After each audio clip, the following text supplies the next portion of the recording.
The father I never knew. My father was a very hard-working man. Despite the fact that we grow up poor, he worked so hard to build the wealth me and my mum are enjoying now. He will always tell me, son, there is dignity in labor. They said he was a good man, a man after God's heart. But I only had pictures to remember him. That was the sentence I grew up hearing, echoed in whispers, in tears, and in quiet pride by those who knew him best. My mother would often say it with her Bible open, her fingers tracing the pages. He loved God. He lived for him. And now, he rests in his presence. But for me, he was just a name on my birth certificate, a face in faded photographs, a figure I knew only through second-hand memories. I was just 2 years old when my father died. Too young to remember his prayers over my crib, his arms around me during family devotions, or the way he'd sing hymns while holding me. All I had was stories, hammer-down memories stitched together by love and longing. One of those stories stayed with me, that my father prayed every single night for me, even before I was born. My mother said he would kneel for long hours, hands lifted, whispering, "Lord, let my child grow up to love you, serve you, and walk in your ways." Those words became my anchor. Growing up without a father felt like walking with a limp the world couldn't see. I smiled like other kids. I laughed in class. I played football. But when Father's Day came, or during school events titled My Dad, My Hero, I felt a weight I couldn't explain. In primary 4, we were asked to write an essay, What I've Learned from My Father. I went home with tears in my eyes. That night, I asked my mum, "What did Daddy teach me?" She looked at me with a soft, steady gaze. "He taught you to pray. He taught you to stand firm. He taught you that even in his absence, God will never leave you nor forsake you."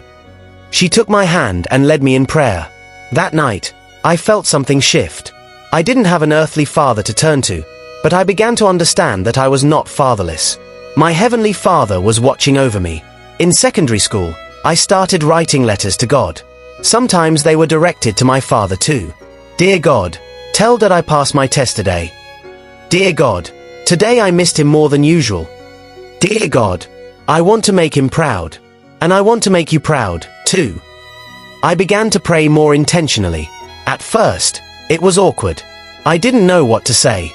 But with time, prayer became my safe place. When I was lonely, I'd speak to God. When I was angry, I cried to him. When I was confused, I'd ask him, "Why did you take him?" And one day, I felt a quiet answer in my spirit. "You are not alone. I have always been with you." That became my comfort.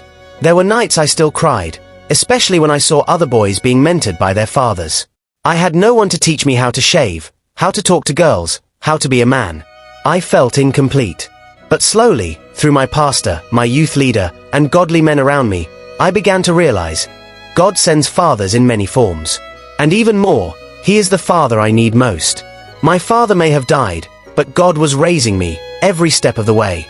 In university, I battled depression. Life felt overwhelming.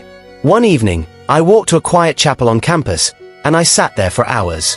I whispered, "God, if you're real, please hold me. I feel so broken."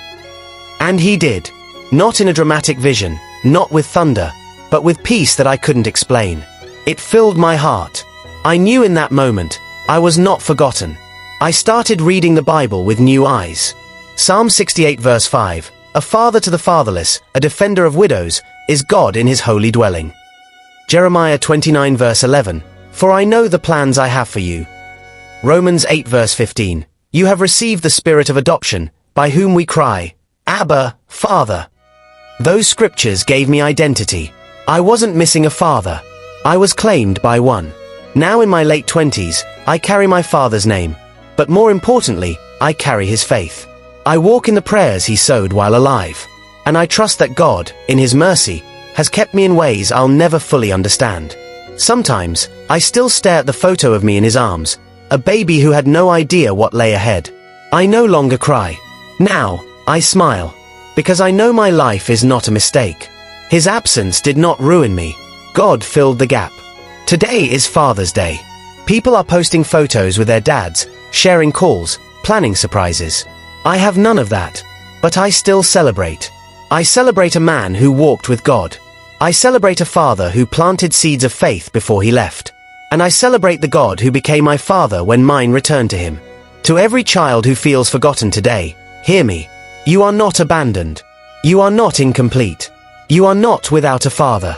You have a Father in heaven who knew you before you were born, who has walked with you through every silent night, who has caught every tear you've cried, and who calls you his beloved. And one day, when all is said and done, we who believe will be reunited. No more separation. No more tears. Because in heaven, there are no goodbyes. Until then, I live to honor the legacy of my earthly father, and the eternal love of my heavenly one.